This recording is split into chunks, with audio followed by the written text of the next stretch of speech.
Welcome to The Explainer. Today, we're bringing you an absolutely critical survival and consumer protection guide. We're pulling from some highly practical source material about exactly what to do when your vehicle breaks down in Schertz, Texas. We're going to break down the precise protocols you need to stay safe, dodge predatory towing practices, and, actually get off the highway in one piece. Okay, let's dive into this. Picture this terrifying but totally realistic scenario. Your engine just dies on Interstate 35, right near that notoriously congested FM 3009 interchange. It's 5 p.m., the Texas sun is just baking your hood, and traffic is literally flying past you at 70 miles per hour. So what is your very first move? It's a highly dangerous situation, and it requires a calm, precise plan, not panic. One wrong move here can literally turn a basic mechanical failure into a complete tragedy. To get you out of that situation safely, we're going to cover a clear 5-part chronological survival plan. We'll kick things off with survival on Interstate 35, move into deciding between a roadside rescue or a full tow, talk about getting the right equipment, show you how to protect your wallet and rights, and finish up with the ultimate Texas survival kit. All right, Part 1, Survival on Interstate 35, the immediate physical danger zone. In those very first seconds of a breakdown, your absolute first priority is making sure you don't get hit. Period. Not calling a tow truck. Here are the exact physical safety protocols you need to execute immediately. Step 1, move right, as far onto the shoulder as physically possible. Honestly, if you can limp the car to a gas station or a parking lot along Schertz Parkway, do it.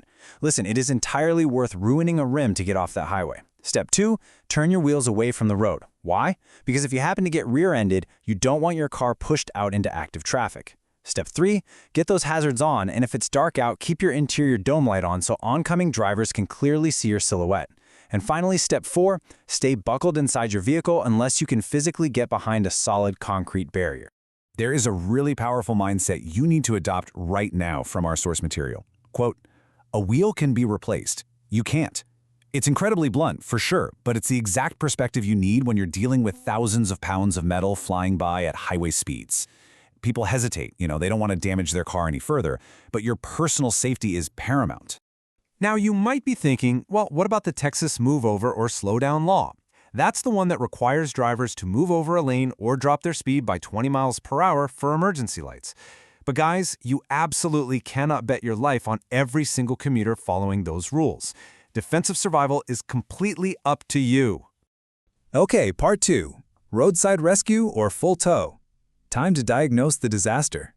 And this brilliantly illustrates the crucial difference here. Once you're physically safe, we shift from physical danger to diagnosing the mechanical issue, so you know exactly who to call. Minor wins, like dead batteries from that punishing 100-degree Texas heat, flat tires from hitting construction debris near the Schertz Parkway exit, or just needing fuel, all fall under roadside assistance. Calling a pro for a simple flat is great, because our highly visible trucks provide a massive safety buffer for you.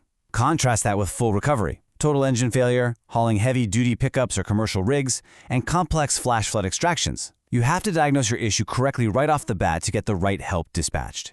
Moving to Part 3, getting the right equipment so you avoid destroying your car. Ordering the wrong type of tow truck for your specific vehicle introduces a massive financial risk. $5,000. That's the repair bill you could easily face if you own an all-wheel drive vehicle and the wrong truck shows up. If an AWD vehicle is dragged with 2 wheels on the ground instead of being fully loaded onto a flatbed, it can literally shred the transmission. You have to ask the dispatcher specifically for a flatbed if your car has all-wheel drive. Another critical metric to watch out for is the response time. An acceptable wait in the Schertz-Cibolo area is about 30 to 45 minutes. If a dispatcher quotes you 2 hours while you're sitting on the shoulder of a major highway, just hang up the phone. You are a high-priority recovery.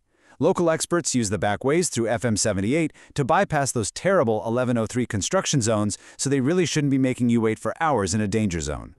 Part 4, protecting your wallet and your rights. Let's talk consumer empowerment.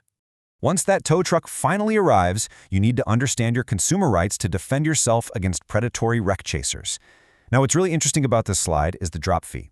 In Texas, a drop fee is a regulated charge that allows you to reclaim your vehicle if it's been hooked up by the tow truck but isn't yet fully prepared for transport. If you get back to your car in time, they must release it for this fee. And here's the kicker. Operators absolutely must accept cash or credit cards. They are legally prohibited from forcing you to drive to an ATM. So what should all of this actually cost? Let's take a look at typical Guadalupe County pricing.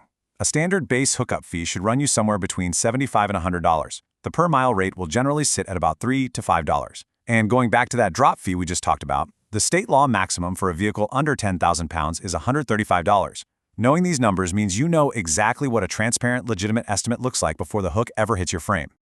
To actually guarantee those prices, you've got to demand a specific piece of paperwork, the tow ticket.